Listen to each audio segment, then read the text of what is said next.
दक्ष news सदैव तुमच्या सोबत।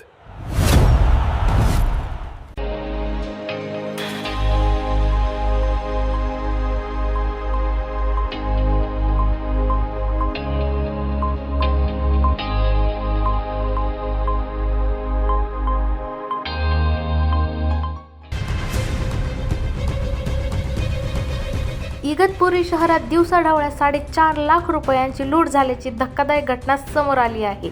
बँकेतून पैसे काढून बाहेर पडलेल्या नागरिकाला अडवून दुचाकीवरून आलेल्या 2 अज्ञात चोरट्यांनी पैशाची पिशवी हिसकावून पळ काढला। या घटनेमुळे शहरात भीतीचे वातावरण निर्माण झाले आहे। ही घटना सोमवारी दुपारी इगतपुरी शहरात घडली। फिर्यादी अण्णा त्र्यंबक सुरसे वय 56 राहणार शिवाजीनगर जेल रोड नाशिक यांनी भारतीय स्टेट बँकेच्या इगतपुरी शाखेतून 4,50,000 रुपये काढले होते।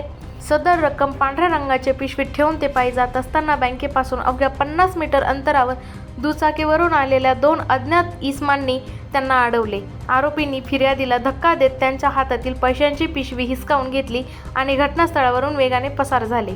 या रकमेमध्ये 500 रुपयांच्या नोटांचे 9 बंडल असल्याची माहिती समोर आली आहे। या प्रकरणी इगतपुरी पोलीस ठाण्यात गुन्हा दाखल करण्यात आला असून पोलीस निरीक्षक सारिका अहिरराव यांच्या मार्गदर्शनाखाली पोलीस पथक आरोपींचा शोध घेत आहे।